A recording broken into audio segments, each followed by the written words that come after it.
So I'm just on YouTube like really early in the morning looking at some stuff, and I won't get into too much detail about the actual purpose of this video right here that you're looking at on the screen, but I will link to it.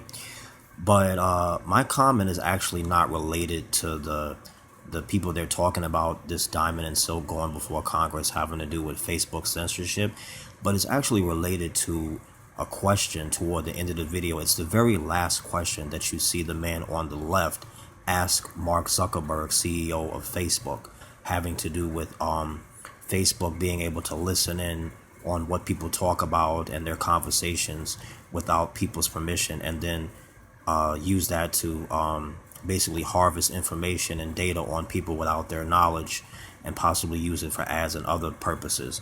And I just want you to look at the comment that I made. I don't talk about this a lot. I hardly ever. I don't think I've ever made a video about it, but just take a look. Now, you see this first one here? This is addressing something that they were talking about toward the end of the video. The last question that the guy on the left asked Mark Zuckerberg. And it's a long portion toward the end of the video where this happens. And that's what I want people to pay attention to. So you see this top comment right here. And I'm going to show you some comments I made in response. You can pause this video to read these comments, okay? So I'm just going to go ahead and read them out. Like when the first comment, the guy says, Facebook will turn on your camera without you knowing to. And then, you have these stupid answers, right? People say, oh, put duct tape over the eye of the camera. And, only if you give the apps permission, do they do this? Right? Okay. See, right? Only if you give apps permission. And I said some comments. I'm going to read what I said. I said, there are several people that can turn on your camera, even when your smartphone is off. This is why you cannot remove the battery whenever you want to.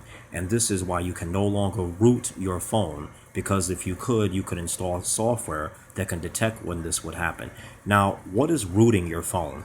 Well, basically, it's something that has been out as long as Android smartphones have been out, since 2010. And it basically will allow you to have what's called administrative or super user or root privileges, as their three terms are called, making it so that you can install apps on your phone and have certain control over what your phone does and where it stores data and other things like that this kind of control you would not normally have with a smartphone unless it was so-called rooted. And ever since 2016, they've been making phones to where they have what's called a locked bootloader. That's something that has to do with how your phone starts up and runs its operating system, particularly Android. And iPhones have the same issue. You can't do what you call jailbreaking anymore. So it's basically jailbreaking for iPhones and rooting or custom ROMs for Androids. That's how you handle it with the two different types of smartphones.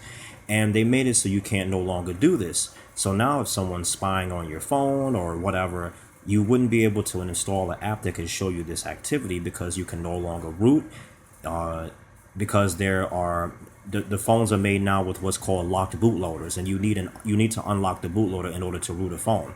So in order to do that, you have to have permission from the phone manufacturer to get a special code to unlock that bootloader. And the manufacturers are no longer providing these codes. Whereas back in 2012 and 2014 and such, they were openly providing these codes so you can unlock your phone anytime you wanted to. And there are now plenty of apps, especially from Google and Netflix, that if you have an older version of a phone rooted and you can still use Netflix or Google Wallet and other such apps, they will make it so that these apps will disable themselves. They will not run because they will detect that your phone is rooted, or they will detect that you have a custom ROM, and these apps will refuse to run. In a lot of cases, these are services that people are paying for, so they can't afford to use a rooted phone because they're paying for the service and they don't want to lose out on their money. So they want to be able to use the service, so they have to either unroot the phone or use a phone that can't be rooted. So I know that's a long explanation, but some people, they don't know what rooting and jailbreaking and custom ROMs, they don't know what that is. So to continue to my next comment, I said, Google has been spreading propaganda since 2016, which has several tech websites telling you that rooting your phone is now obsolete and unnecessary. So then please tell me why you are unable to disable apps that are bloatware that come with your phone in 2018. And also tell me why you can no longer store data from these apps, from any app, to your SD card, but only to your phone's internal storage. And this is due to the lack of adoptable storage support from all the major phone companies. It is indeed propaganda along with the scare tactic they use to make you think that rooting makes your phone insecure and vulnerable to hackers. It is so that they can control your phone and do things with it behind your back, and also monitor your data in and out of your phone without you having an app installed that will alert you to this activity. You must have a rooted phone in order to install such software. Well, at least in most cases.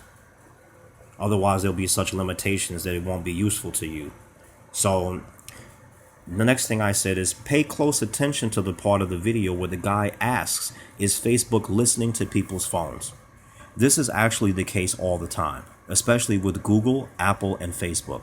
There are several instances where I've had a conversation with someone about a particular subject in range of my phone where it could possibly hear what I am saying. And then later on that same week, I get suggestions on YouTube talking about it, or I get ads or something else targeted alongside my Google searches that are related to the same conversation I had. This is not a conspiracy theory. This is a fact. I'm sure that there are other people reading this comment that have the same experiences. And just so everyone knows, as a side note, the little Google Home speaker that they're selling and the Google Mini, the Amazon Alexa speaker, the Amazon Echo Dot and Echo Show, all that shit, okay? If you can say to your phone or to your Google Home or to your Alexa a keyword that will wake it up, supposedly, and it'll start listening to your request, what makes you think that it's not listening all the time? It's just common sense. And they are. They most certainly are. So the next thing I said was, and pay good attention to this, Verizon actually tried to get public approval in or around the year 2011 to do the same thing that these companies are doing now with our phones. They tried to get the public's approval to install hidden cameras and microphones inside their Fios set-top boxes that would listen and record video and suggest ads that are targeted towards what the camera and the microphone was seeing and hearing from conversations and people that were in the room at the time that this is happening. You can look this up on the internet. This really did happen, but I don't think they actually got public approval. So now people are doing it behind everyone's back anyway. So I'm just going to leave it at that.